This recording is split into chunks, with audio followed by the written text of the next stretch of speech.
Assalamualaikum warahmatullahi wabarakatuh. Perkenalkan, nama saya Friska Agustin, NPM 1701020093. Di sini saya akan mengerjakan AAS IS Audit and Control melalui aplikasi ACL.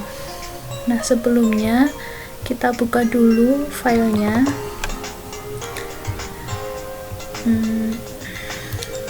Soal yang pertama yaitu apakah terdapat data error dalam semua tabel tersebut.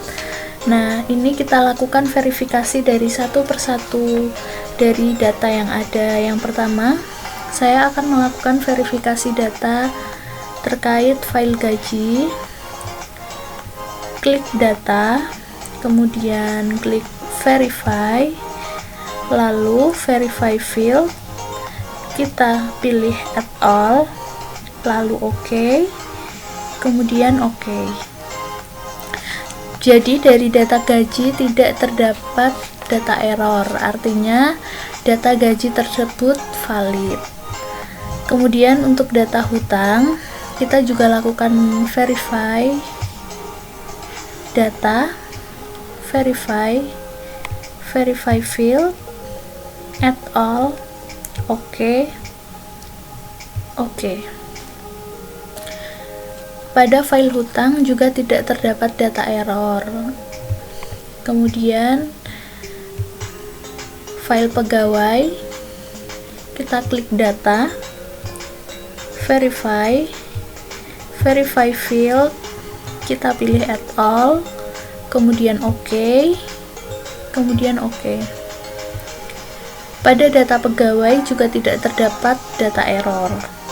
Kemudian pada file pelanggan, kita lakukan verifikasi juga, data, verify field, add all, kemudian OK, kemudian OK. Pada data pelanggan juga tidak terdapat data error. Kemudian untuk data pemasok, klik data, verify field, add all, kemudian OK, OK. Pada file pemasok juga tidak terdapat data error. Kemudian pada file persediaan, klik data, verify field, add all, kemudian OK, OK lagi. Pada data persediaan ini juga tidak terdapat data error. Kemudian untuk file piutang, data, verify field, klik add all, kemudian OK, OK lagi. Nah, jadi untuk semua data yang ada tidak terdapat data error. Kemudian untuk soal yang kedua yaitu informasi yang didapat dari bagian akuntansi adalah bahwa terdapat 2 pembelian yang dibatalkan dengan nomor invoice 237541 dan 106500602. Kemudian kepada vendor siapakah yang transaksinya dibatalkan tersebut. Untuk mencari jawaban dari soal yang kedua itu, yang pertama kita lakukan join tabel terlebih dahulu, di mana kita buka dulu file hutang karena file hutang yang akan menjadi data primer. Kemudian kita klik data, join tabel, kemudian di secondary tabel kita isikan pemasok, primary case isikan vendor number, OK. Kemudian untuk secondary case kita isikan vendor number, OK.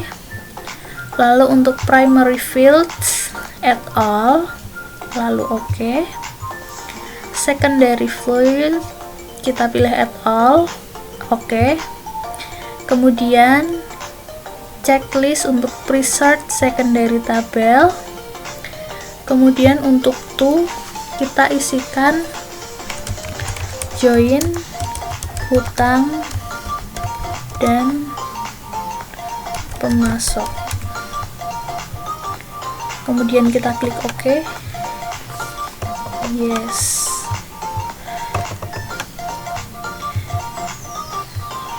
Jadi data yang telah di-join sudah kita buka. Kemudian kita pilih data, ekstrak data. Ini saya pilih ekstrak data agar data yang sudah kita cari nantinya tetap bisa kita lihat. Kemudian if-nya kalian isi, diklik, tuliskan rumusnya, yaitu invoice number sama dengan 237541 or invoice number sama dengan 106500602. Lakukan verify, oke, kemudian oke. Tuh diisikan pembelian yang dibatalkan, kemudian klik OK. Nah, jadi terdapat dua pembelian yang dibatalkan, yaitu invoice number 237541 dan 106500602 atas nama vendor Haris Project dan juga Binford Tools. Kemudian untuk soal yang ketiga, yaitu berapa jumlah transaksi pembelian yang terjadi sebelum 1 Juli 2000 dan berapa total transaksinya. Nah, untuk memecahkan kasus yang ketiga itu kita buka data hutang, kemudian klik analyze, kemudian total field kita isikan invoice amount, kita klik OK. Lalu if invoice date kurang dari date, kita ganti tahunnya 2000, lalu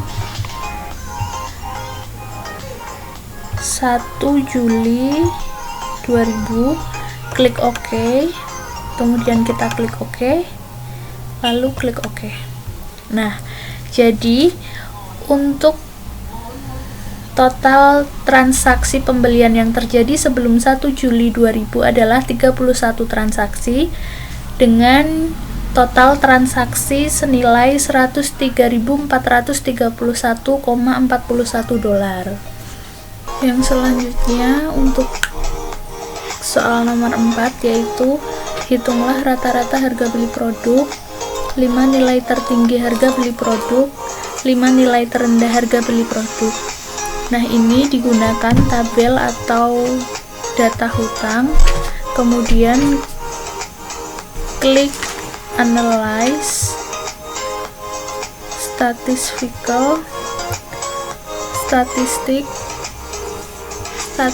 on,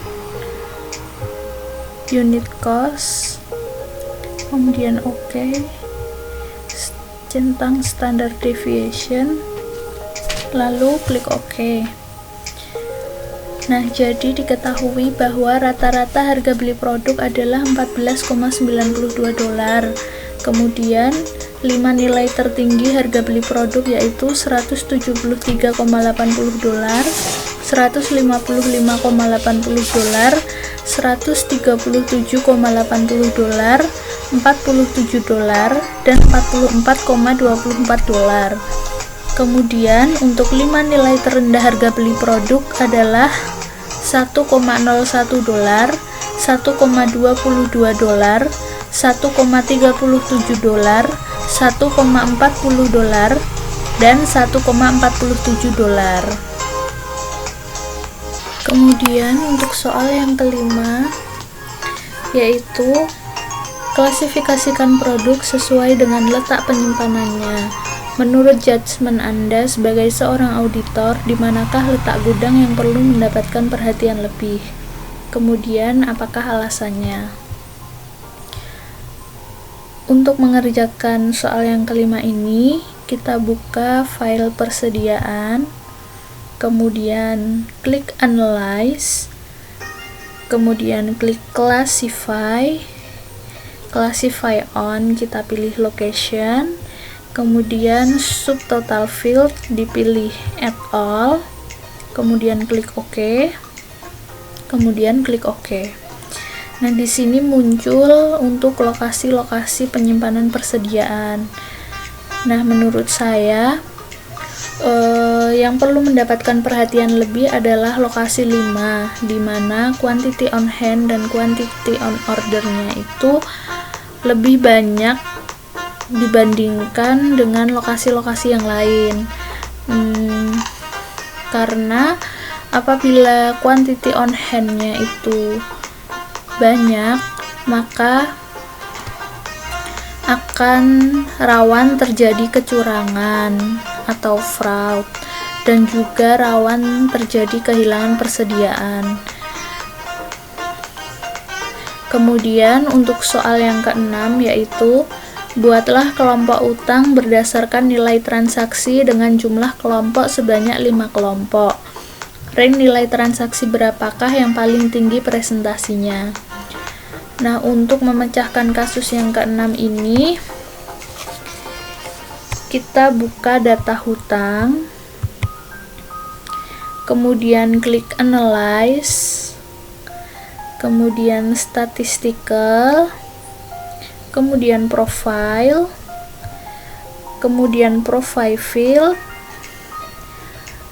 isikan invoice amount, kemudian OK, kemudian OK.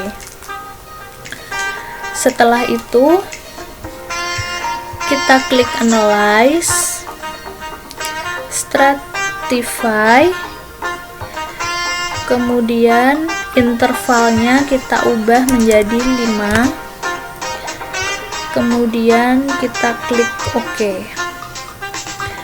Nah, jadi untuk rank nilai transaksi yang paling tinggi presentasinya adalah antara 14,88 dolar sampai 11.365,34 dolar.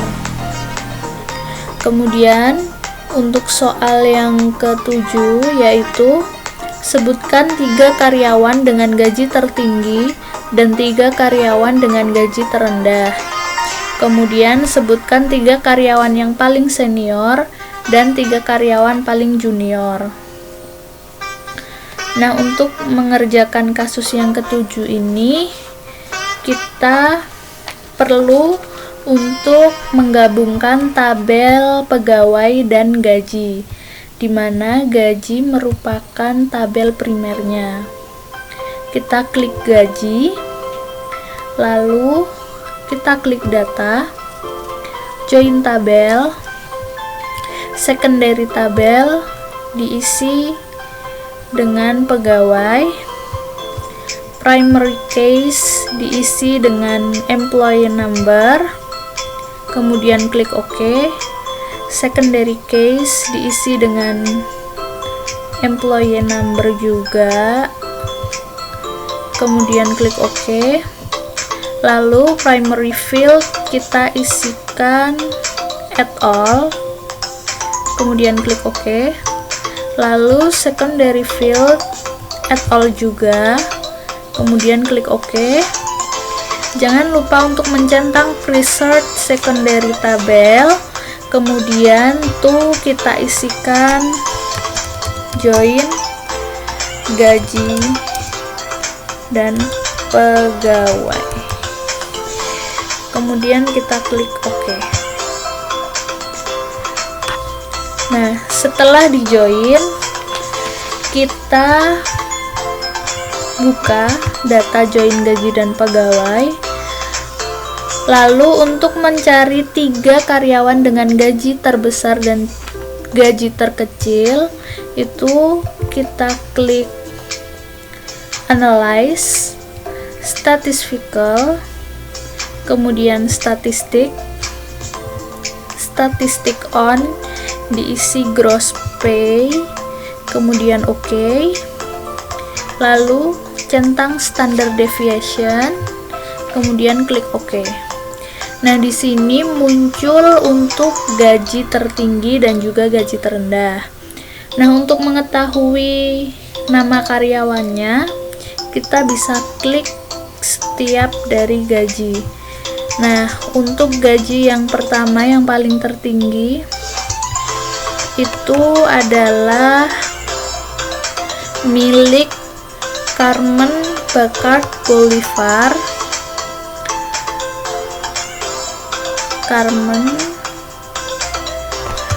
Carmen Bacard di Bolivar ya, Bolivar. Kemudian untuk yang kedua dan ketiga ini kebetulan nilainya sama, jadi kita klik juga. Nah, untuk yang kedua dan ketiga yaitu John Mullen dan juga Rick Bowen. Kemudian untuk 3 gaji terendah kita bisa klik dengan nama Industrias Mandemax. Kemudian untuk yang kedua dan ketiga juga kebetulan sama, itu atas nama Luigi Girelli dan juga Julian Astolfoni. Kemudian soal yang kedua itu sebutkan 3 karyawan yang paling senior dan 3 karyawan paling junior. Kita kembali ke data join gaji dan pegawai. Ini kita hapus, kemudian kita enter, lalu klik Analyze, Statistical, Statistik on, dipilih Here That, kemudian klik OK, centang untuk standard deviation, kemudian OK. Di sini terlihat untuk karyawan yang paling senior dan paling junior. Untuk mengetahui namanya sama, kita klik. Jadi pada tanggal 26 bulan 9 tahun 1999 itu terdapat 2 karyawan yang masuk, yaitu Richard Takfurian dan Vanessa Mittal. Kemudian untuk karyawan lagi yang senior yaitu Danny McCarthy. Kemudian untuk 3 karyawan yang paling junior adalah George Marin, Ale Chandroseptin, dan juga Marcus Bokelkamp. Kemudian untuk soal yang ke-8 yaitu dengan menggunakan look for duplicate, lakukan pengecekan terhadap daftar karyawan. Adakah data yang terduplikasi? Lakukan analisa. Untuk memecahkan kasus nomor 8 ini, yang pertama buka data pegawai, kemudian klik Analyze, kemudian look for duplicates, kemudian duplicates on, pilih add all, kemudian OK, lalu list field, pilih add all, kemudian OK, kemudian untuk output kita pilih, lalu kita isikan nama duplikat data pegawai, kemudian kita klik OK. Nah, jadi tidak terdapat data pegawai atau karyawan yang terduplikasi. Kemudian soal yang ke-9, lakukan join piutang dan pelanggan, kemudian analisis data piutang sebelum dan setelah digabung, apakah ada perbedaan. Lakukan analisa penyebab terjadinya perbedaan. Yang pertama, buka data piutang, kemudian klik data, kemudian join tabel, kemudian secondary tabelnya pilih pelanggan, kemudian primary case isikan nomor, kemudian klik OK, lalu secondary case isikan nomor, kemudian OK, lalu untuk primary fields pilih add all, lalu OK, secondary field pilih add all, lalu OK, kemudian centang preset secondary tabel, kemudian isikan gabungan piutang dan pelanggan, kemudian klik OK. Nah, setelah digabung terdapat 770 data untuk data yang sudah digabung.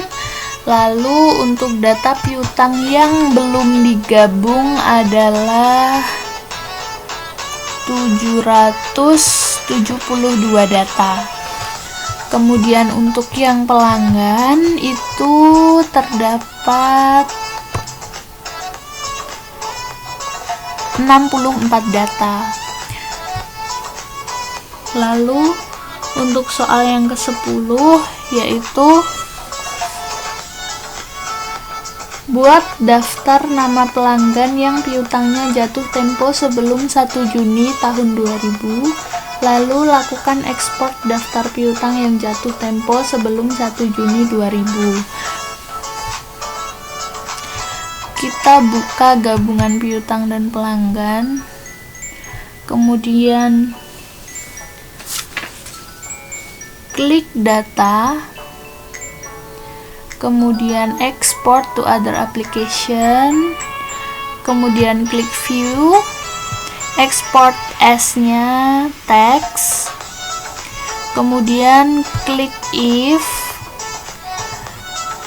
isikan rumus do kurang dari date